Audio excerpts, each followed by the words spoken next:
Welcome to another episode of Impact Yobe. This is where you get information about developmental activities of the administration of Governor Mai Mala Buni in Yobe State, the pride of the Sahel. My name is Marco Tabo. Thank you for joining us.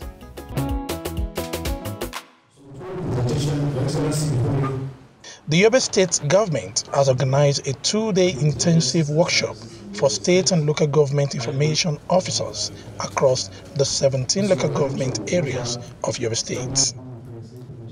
The theme of the workshop, organized by the State Ministry of Home Affairs, Information and Culture, is tagged Leveraging PR Tools for Effective Government Public Relations. Declaring the event open, Governor Mai Mala Buni, who was represented by the State Commissioner for Higher Education, Professor Bello Kawua, noted that the workshop is timely. He stressed that the roles played by information officers are critical for the development of the state. I wish to commend the ministry for selecting an apt tag for this training, which is leveraging PR tools for effective government public relations. As we may be aware, in any democratic setup, the press or information officers play a crucial role in building and strengthening understanding between the leaders and the led towards achieving developmental goals. In spite of maintaining an open door policy that gives access to the people to channel their wishes and grievances through their representatives or directly presented to the government, we have been consolidating our responsiveness and accountability through proper information dissemination to the members of the public.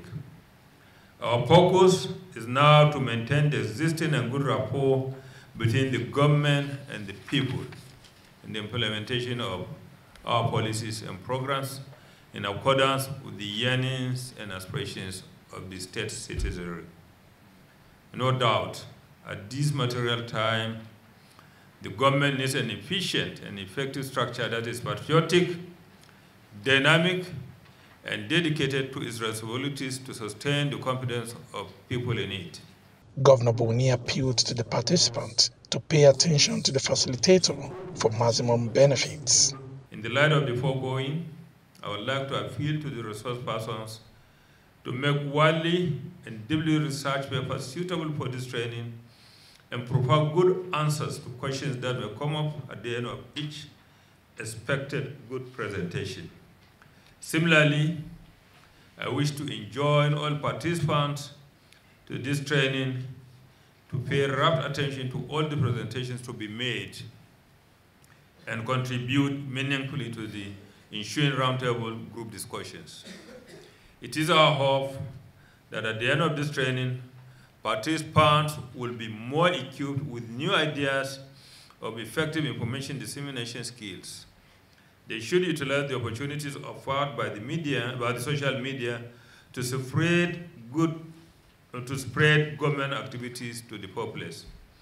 The present administration of Yobe State will continue to cherish the duties of information officers in the maintenance of peace, promotion of education, provision of good health care delivery, attainment of self-sufficiency in food production, and promotion of commercial activities, among others in the state. Welcoming the participants and facilitators, the State Commissioner for Information, Abdullahi Bego, outlined the significance of bringing the information officers together to upgrade their skills. I want to thank our distinguished resource persons who are here to help take you through various universes of public relations and public information dissemination practice so that you become a little more informed and a little more adept at carrying out your jobs. I want to thank Professor Danjuma Gambo of the University of Maiduguri, who is a renowned communications scholar and academic and a mentor to so many of us in journalism and public relations throughout this country. I'm also thankful to Dr. Sule Ya Usule of the Faculty of Communication, Bayero University, Kano, and former spokesperson to former Governor of Kano State, Malam Ibrahim Shekarau, for accepting to make a presentation in this workshop. I also want to acknowledge my friend and brother, Dr. Musa Osman, of the Department of Mass Communications, University of Maiduguri, who is also here to make presentations in this workshop. And I'm also glad to inform participants that our very own Maman Mohammed, the DG President, His Excellency, the Executive Governor of Yobe State, will also join us tomorrow to share with participants his own knowledge and experiences navigating through the field of PR in public communication. He admonished the information officers to always take the bull by its horn in effective and efficient service delivery. I know you know that this is a very challenging area. And the idea that you are not being challenged or you're not feeling challenged speaks to how cavalier we are about this job, how easy going we take things. If you are really on top of the job, you will see the challenges that I'm talking about. You see attacks here and there, you see work that you have to execute even during weekends, and you see assignments that you cannot leave for the next day. If you don't have those challenges, it means you really have to stand up. It means that we're not really living up to our calling. And this workshop will help us understand how so deeply important and so profoundly important this field of public relations and information management and public information dissemination is to the development of our state. I used to quote this in many places where I speak, and at the risk of sounding like a broken record, I have to say this. If you don't speak for what you do for the people, nobody is going to speak for you. The Commissioner urged the information officers to be creative and exhibit a sense of commitment to their duties towards promoting the state government. Governors and local government chairmen and commissioners and MDA heads, they are not going to be talking all the time. We are the people who are supposed to be talking for them, on their behalf, on behalf of the government. And if we don't get our skills sharpened, if we don't get our acts right, we are very unlikely to be placed in a position to make effective pitches to the publics, to our various publics. We're not in a position to speak in ways that will make people listen to us, in ways that will make people become interested when we're telling them about what the government is doing on their behalf. So this is very important. It's not about the allowances that will be paid or per dime. It's not about the conference material that will be distributed and shared and the papers that you carry home. It's about what you learn practically, how you engage with these stellar resource persons that we have.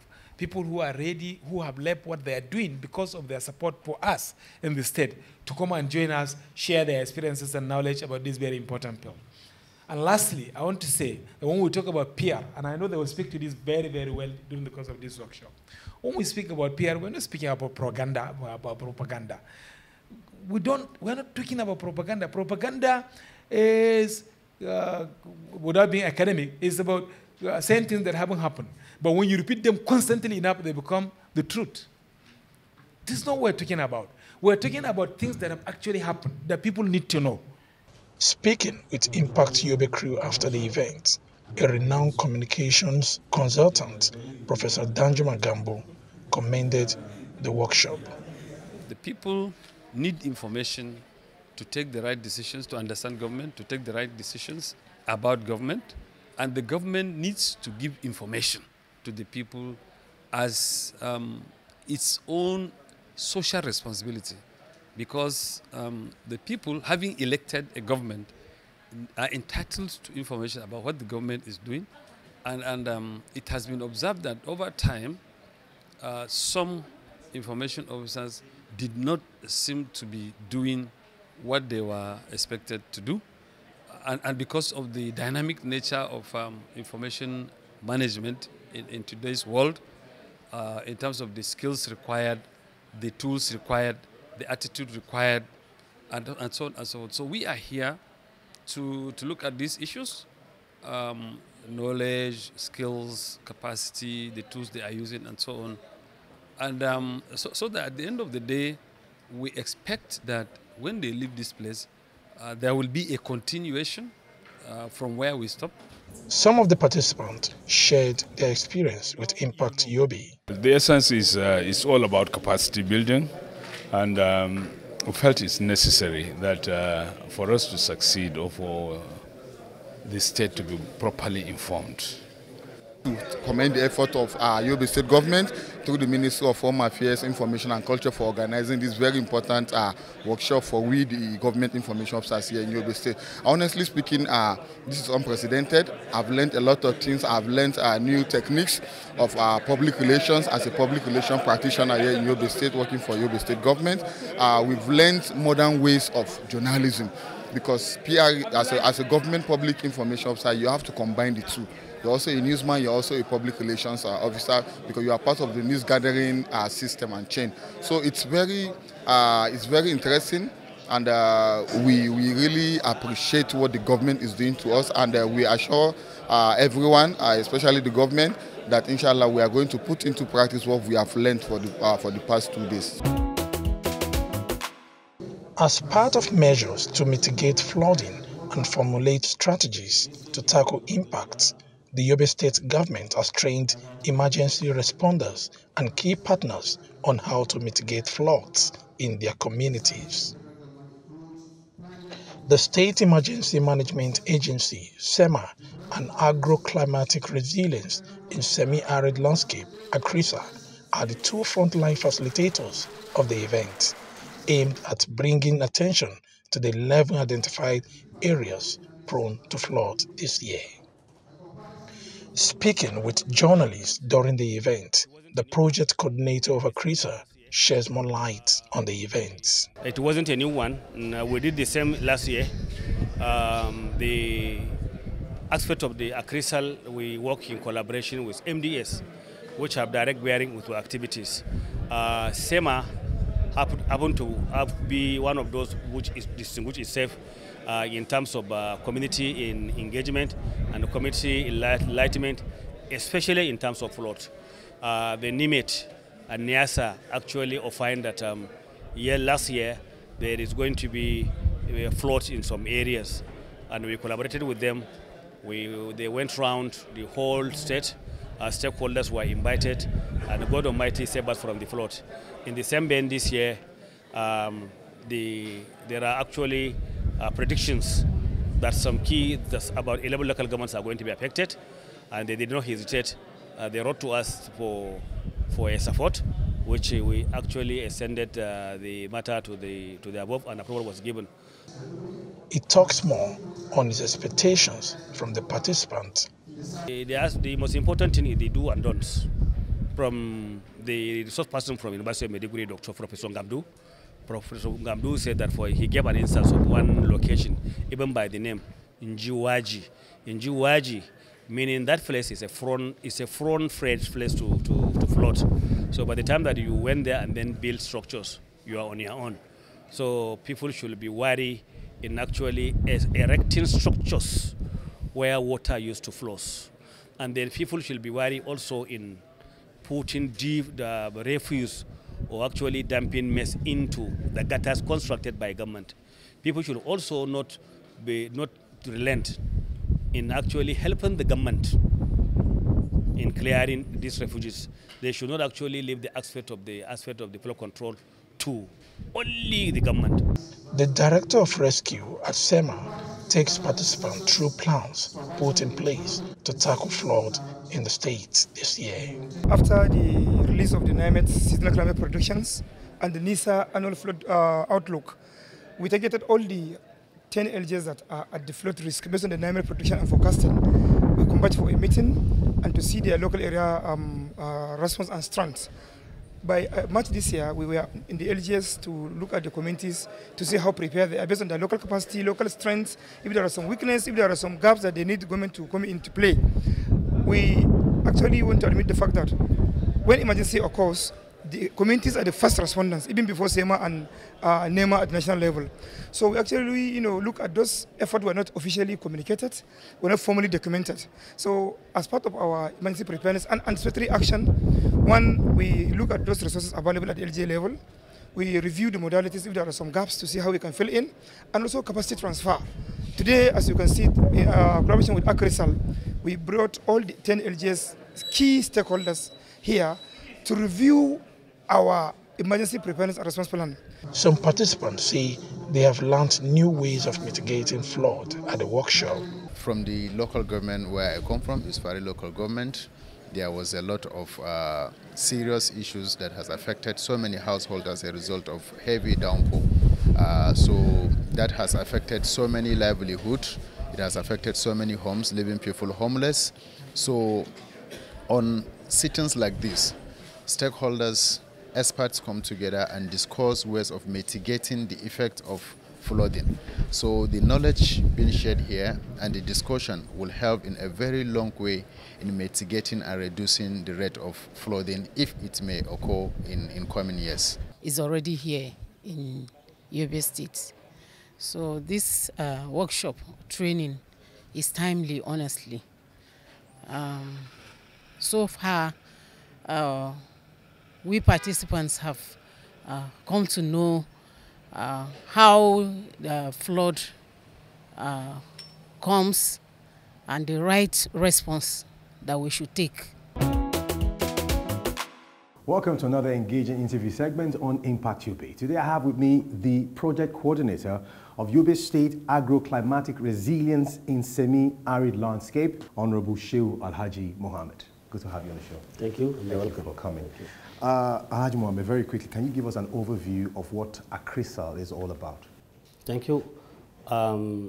The word ACReSAL actually happened to be an acronym of Agroclimatic Resilience in Semi-Arid Landscape. It's a World Bank funded project and in collaboration with the federal government and in 19 states of Northern Nigeria for the FCT. So therefore, actually, it's a project that 3 ministries for the first time were involved. These key ministries are the Minister of Environment, where the Minister of Environment happened to be the chairman, and then he's being co-chaired by the Minister of Agriculture and Water Resources.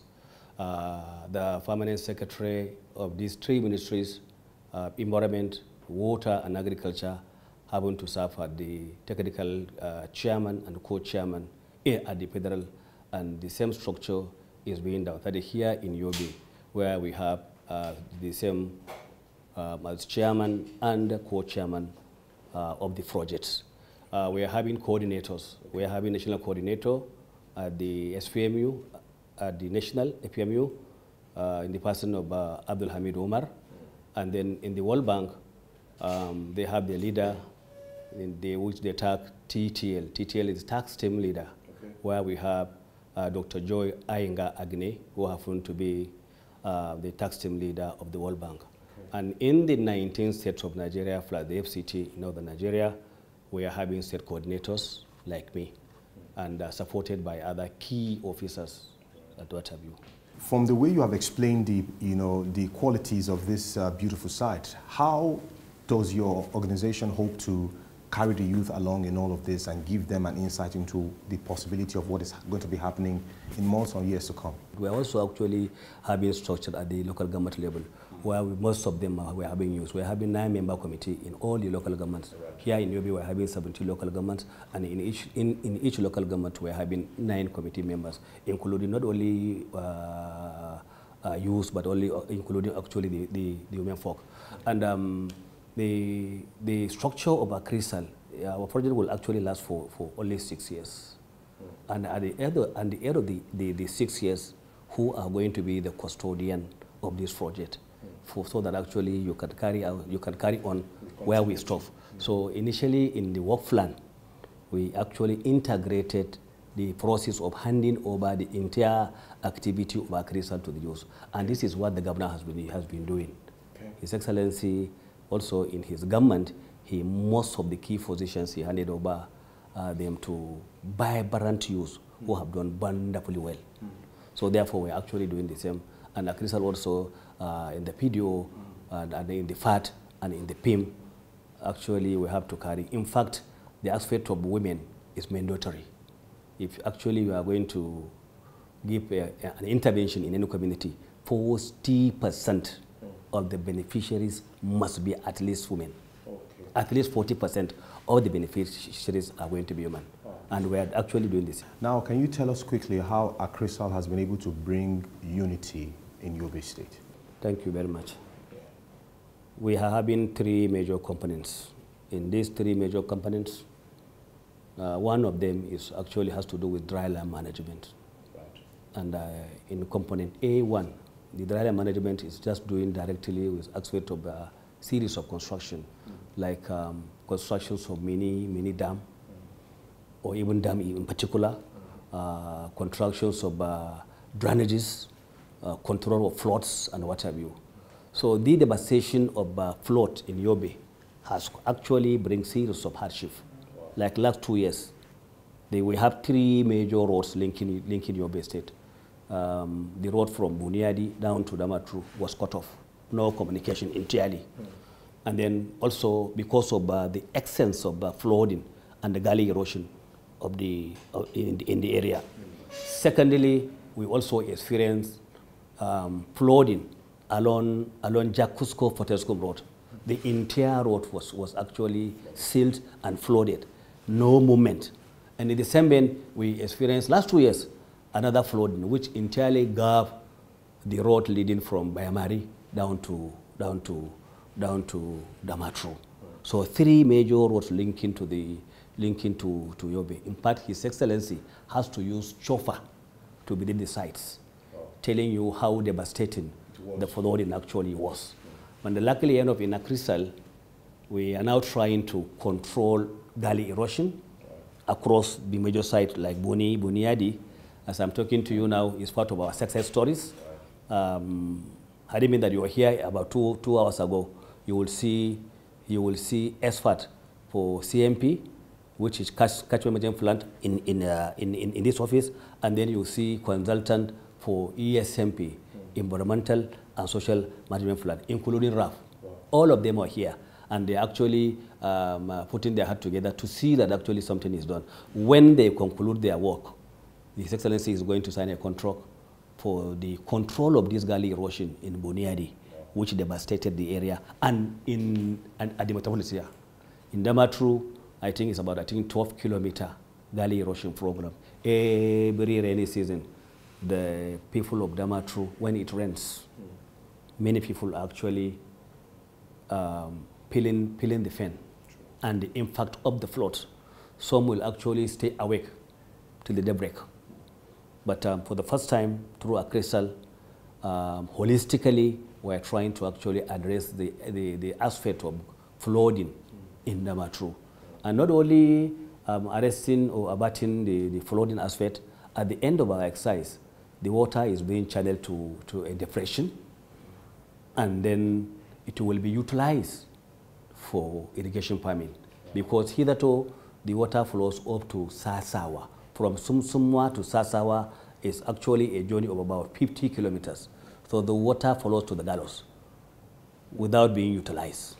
So ACReSAL is actually doing its best to see that the water doesn't flow anyhow, but it's going to be dumped somewhere, and then it will be utilized, bearing in mind that in some parts of Yobe, the rainfall stopped sometimes for only 3 months. Last year, the part of Yunusari, Yusufari, Karasua, and part of Guru, Machina, experienced only 2 months rainfall. So telling you the enormity of the fen, the people, the farmers are now actually venture into. Inevitably, they must experience drought. So therefore, the only means of sustenance is to venture into agricultural activities through irrigation. All right, thank you so much for your time. But before we finally go, any last words for those watching this episode? Yobe State is being blessed with a terrain or phenomena which are very, very peculiar to no state in Nigeria, meaning to none. One, the aspect of Sandum. Jigawa, the meaning of Sandum is Jigawa in Hausa. So meaning Jigawa state derived its name from Sandum. But when you go to Jigawa today, you cannot find an active, moving, dusty Sandum. But here in Yobe, there are areas like Toshia. I can mention you names, Toshia, Kaska, Tulowa, Sumbar, and many other places where you cannot see grasses, talk less of shrubs or trees. No grasses, only dry, bass-hashed land. And these areas are only peculiar to Yobe State. So therefore, it is actually a challenge to all and sundry, especially those in the aspects of environmental something, the Federal Ministry of Environment and all agencies like the GGW and what have you, any agency which has to do with actually aspect of abating the desertification and encroachment of the desert. The land is for us. We are inviting them to partner with them, with us. Secondly, we are also blessed with the highest number of oases in the country. Highest number of what? Oases. Oasis. Okay. Oasis that actually when you go to Dubai, that you pay money to see. We have about 340 number here in Yobe. Wow. A number that can only be found in the whole country. You cannot find them anywhere, only in Yobe. And unfortunately, this beautiful structure where Almighty bless us, now at the verge of collapse. Why? Because of the serious threats of desert encroachment. ACReSAL Yobe is trying to actually restore this. As I'm talking to you now, we have sent one single tube to restore 108 hectares of the oasis. By the time that such is done, it's just going to be a replica for other agencies to emulate. And when you go there, you see wonders. You will be traveling. By the time that your AC is on, the pressure will be reducing because of the encroaching sun. And before you know it, even the AC will not work. And then if you are moving, maybe it's a lower, with the higher gear, you have to go to lower gear and what have you there. And before you know it, well, perhaps you have given up, then God Almighty will start showing you shrubs. Not only shrubs, trees at the middle of the desert. And before you know it, you see water. We were told that hitherto in the oasis, there are places where you find even crocodiles. So we are trying to restore them, especially in Kaska and Tulotula. We are having active oases. Thank you so much, Honorable Shehu. It's my pleasure, Max. It's a pleasure to have you on the show. Thank you so much. All right, you heard it all from Honorable Shehu Alhaji Mohammed, the project coordinator of the Yobe State Agro-Climatic Resilience in Semi-Arid Landscape, the ACReSAL Yobe.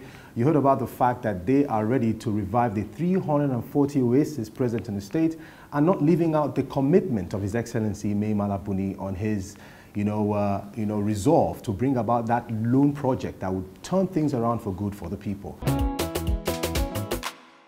And that's all we have for you on this week's episode on Impact Yobe. Don't forget to join us next week for a fresh edition of the program. My name is Marco Tabo. See you next time.